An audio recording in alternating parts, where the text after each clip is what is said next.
ऐसे छोटे और पुरसुकून गांव का है जहां कुदरत का कुछ ऐसा निजाम चल रहा था कि पिछले एक हफ्ते से मूसलाधार बारिश थमने का नाम नहीं ले रही थी। तूफानी मौसम की वजह से गांव का बिजली का निजाम पूरी तरह बैठ चुका था। अंधेरा होते ही लोग अपने घरों को रोशन करने के लिए मिट्टी के दिए, चमनियां या मोमबत्तियां जला लिया करते थे। इस गांव की सबसे खास बात यहाँ के लोगों का आपस में प्यार और मोहब्बत थी। सब एक दूसरे के दुख सुख के साथी थे। पेट पालने के लिए ज्यादातर लोग गांव के बाहर खेतों में काश्तकारी करते थे। जून का महीना दम तोड़ रहा था और सावन भादों की झड़ियां शुरू हो चुकी थी। शकूर के ढाबे पर कुछ लोग बैठे गर्मा गर्म चाय की प्यालियों से लुत्फ अंदोज हो रहे थे और एक दूसरे को अपने दिन भर के किस्से सुना रहे थे। बाहर आसमान पर काले सियाह बादल छाए हुए थे और बिजली जोर और शोर से कड़क रही थी। यार सच बात तो ये है कि बारिश के उन दिनों में जब बाहर जल थल हो रहा हो, शकूर के हाथ की बनी हुई कड़क चाय लुत्फ है वो दुनिया के किसी और कोने में नहीं है। बिल्कुल दुरुस्त कहा मेरे भाई। इन दिनों तो दिल करता है कि घर वापस ही न जाएं, बस पूरी पूरी रात यहीं शकूर के होटल पर बैठे रहें, चाय का दूर चलता रहे और बातें होती रहें। अरे ओ जज्बाती इंसान, अगर तूने पूरी रात चाय पी ली ना तो आधे महीने की तनख्वाह तो तेरी इसी ढाबे पर उड़ जाएगी। फिर घर जाकर बेगम को क्या मुंह दिखाएगा। कामरान की बात पर वहां बैठे सब लोग जोरदार कहकहा लगाते हैं। इसी दौरान दूर से बाबा रहीम बारिश में भीगते हुए आते दिखाई देते हैं। अरे वो देखो, बाबा रहीम आ रहे हैं। बाबा जी खैरियत तो है? इस तूफान में कहाँ से आ रहे हैं? इधर आए जल्दी से छत के नीचे। इस उम्र में भीग गए तो बीमार पड़ जाएंगे। शकूर एक कप चाय लाओ बाबा के लिए। और बाबा जी इसी बहाने हमें अपने जमाने का कोई किस्सा भी सुना दें। आपकी कहानियाँ सुनने का तो अपना ही मजा है। हाँ भाई सब ठीक है, बस घर बैठे बोर हो रहा था तो सोचा शहर दफ्तर का चक्कर लगाऊं। अब काम तो हुआ नहीं, ऊपर से वापसी पर ये मुसीबत जैसी बारिश शुरू हो गई। हाँ बाबा, इस बारिश ने तो नाक में दम कर रखा है, लेकिन सच पूछे तो इस मौसम में यहाँ दोस्तों के साथ बैठने और आपकी पुरानी यादें सुनने में बड़ा सुकून मिलता है। हाँ ना बाबा जी, सुनाए ना कोई एक आध कहानी। आज तो माहौल भी डरावना बना हुआ है। ठीक है बेटा, तुम लोग इतना इसरार करते हो तो रुक जाता हूँ, लेकिन याद रखना मैं जो सुनाता हूँ वो महज कहानियाँ नहीं होती, वो सच्चे वाकयात होते हैं जो मुझ पर गुजरे हैं। अरे बाबा, आपकी हर बात पत्थर पर लकीर है। अब शुरू भी हो जाएं। शकूर बेटा जरा चाय तो पिलाओ।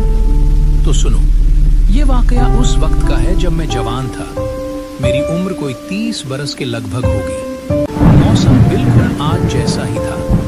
वो एक काली सियाह और भयानक रात थी। आसमान से पानी नहीं, आफत बरस रही थी। बिजली की कड़क से दिल दहल रहा था। मैं शहर से फारिग होकर अपने पुराने दोस्त मास्टर हमीद के घर जा रहा था। दूर दूर तक कोई जी-रूह नजर नहीं आ रहा था, सिर्फ बारिश का शोर था।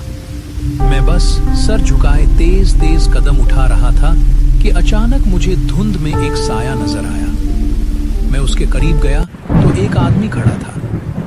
अरे भाई खैर तो है? इतनी तेज बारिश में यहाँ वीराने में अकेले क्यों खड़े हो? कहीं रास्ता तो नहीं भूल गए? नहीं भाई, रास्ता नहीं भटका। सच कहूँ तो घर जाने से डर लग रहा है। दरअसल आगे मैं रास्ता बारिश के पानी में डूबकर बंद हो चुका है। अब घर जाने का सिर्फ एक ही रास्ता बचा है, जो उस घने जंगल के बीच से जाता है। अकेले इस जंगल में जाने की हिम्मत नहीं पड़ रही। वैसे भाई साहब, आप कहाँ जा रहे हैं? मैं तो अपने दोस्त मास्टर हमीद के घर जा रहा था। अरे मास्टर हमीद साहब, उनका घर तो मैं जानता हूँ। उनके घर जाने के दो ही रास्ते हैं, एक सीधा और एक जंगल वाला। सीधा रास्ता तो बंद है, अब सिर्फ जंगल वाला रास्ता बचा है। थोड़ा लंबा जरूर है, लेकिन सीधा मास्टर हमीद के घर निकलता है। मुझे भी इसी तरफ जाना है। अगर हम दोनों साथ चलें तो डर भी नहीं लगेगा और सफर भी कट जाएगा। रहीम को उस अजनबी की बात माकूल लगी और उसने सोचा कि अकेले भटकने से बेहतर है साथ मिल जाए। ठीक है भाई, चलो साथ चलते हैं।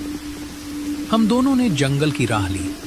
चारों तरफ घने दरख्त और अंधेरा था। जंगल से अजीबो गरीब जानवरों के घराने की आवाजें आ रही थी। सच कहूं तो मेरी टांगें भी कांप रही थी, क्योंकि इतनी रात, तूफानी बारिश और अनजान रास्ता, सब कुछ बहुत अजीब था। लेकिन मेरे पास कोई चारा न था। मैं बस उसके साथ चलता रहा। अरे भाई, बारिश तो थमने के बजाय और तेज हो गई है। हम एक काम करते हैं, वो सामने जो बांसों वाली टूटी फूटी खटिया नजर आ रही है, थोड़ी देर वहीं रुक जाते हैं। वो खाली पड़ी है, अब वहाँ कोई नहीं रहता। जब बारिश रुकेगी तो निकल चलेंगे। हाँ, तुम ठीक कहते हो, चलो वहीं रुकते हैं। दोनों इस वीरान कटिया में पनाह लेते हैं। वैसे भाई, बातों बातों में तुमने ये नहीं बताया कि तुम अकेले इतनी रात गए। कहाँ से रहे थे? क्या बताऊं भाई, मैं अभी अभी दफ्तर से छुट्टी करके आ रहा हूँ। उसकी ये बात सुनकर मेरे कान खड़े हो गए। मुझे हल्का सा शक हुआ, क्योंकि शहर के सारे दफ्तर तो शाम 6 बजे बंद हो जाते हैं और उस वक्त रात के 9 बज रहे थे। ये कौन सा दफ्तर था जो अब तक खुला था? लेकिन मैंने अपनी घबराहट छुपाए रखी और बात आई गई कर दी। अचानक फजा में एक बच्चे के रोने की आवाज गूंजती है। भाई साहब, आपने सुना? लगता है कोई बच्चा बहुत जोर जोर से रो रहा है। हाँ, आवाज तो मैंने भी सुनी, लेकिन इतनी तूफानी रात में इस सुनसान जंगल में बच्चा कौन लाएगा? मुझे तो ये सब कुछ बहुत पुरस्कार लग रहा है। हो सकता है उसके साथ उसकी माँ भी हो। शायद अंधेरे में रास्ता न मिल रहा हो।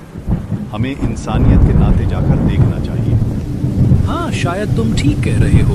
चलो देखते हैं। हम दोनों ने कान लगाकर आवाज सुनी। वो आवाज अब बिल्कुल साफ थी, लेकिन अजीब माजरा ये था कि कभी बच्चे के रोने की आवाज आती और अगले ही पुल किसी औरत के हंसने और गंगनाने की आवाज आने लगती। मेरा दिल अंदर तक दहल गया। भाई, ये क्या चक्कर है? अगर कोई मुसीबत में है तो वो हंस और गा क्यों रहा है? मुझे यहाँ खतरा महसूस हो रहा है। हमें वापस चलना चाहिए। अरे डरपोक मत बनो, चलो देख तो लें। क्या पता वो बेचारे सच में मुसीबत में हों। रहीम न चाहते हुए भी उसके साथ आवाज के पीछे पीछे घने जंगल में घुसता चला गया। हम जंगल के बीचों बीच थे। तभी आसमान में एक जोरदार बिजली उड़की और उसकी रोशनी में मुझे सामने झाड़ियों के पास एक इंसानी हड्डियों का ढांचा खड़ा नजर आया। ये देखकर मेरी रूह फना हो गई। भाई, भागो यहाँ से, यहाँ कुछ भी ठीक नहीं है। तुमने देखा वो सामने, वो साया? कौन सा साया? मुझे तो कुछ नहीं दिखा। ये तुम्हारा वहम है। जल्दी चलो, वो देखो, बच्चा फिर रो रहा है। आगे बढ़ो। अब मेरा उस शख्स पर से भी यकीन उठ चुका था, क्योंकि वो मुझे जबरदस्ती आगे धकेल रहा था। अचानक एक जोरदार धमाका होता है और एक लंबा बांस का दरख्त टूटकर उनके रास्ते में गिर जाता है। बांस का दरख्त गिरने से रास्ता रुक गया। रहीम बुरी तरह डर चुका था, लेकिन वो अजनबी शख्स बना डरे उस बांस के दरख्त को फलांग कर दूसरी तरफ चला गया और पलटकर रहीम को बुलाने लगा। अरे आओ भाई, वहाँ बुत बनकर क्यों खड़े हो गए? जल्दी से इस बांस के दरख्त को पार करो और उधर आओ। रहीम ने जैसे ही कदम आगे बढ़ाया, उसे एक पुरानी बात याद आ गई और उसके कदम वहीं जम गए। नहीं, मैं आगे नहीं आऊंगा।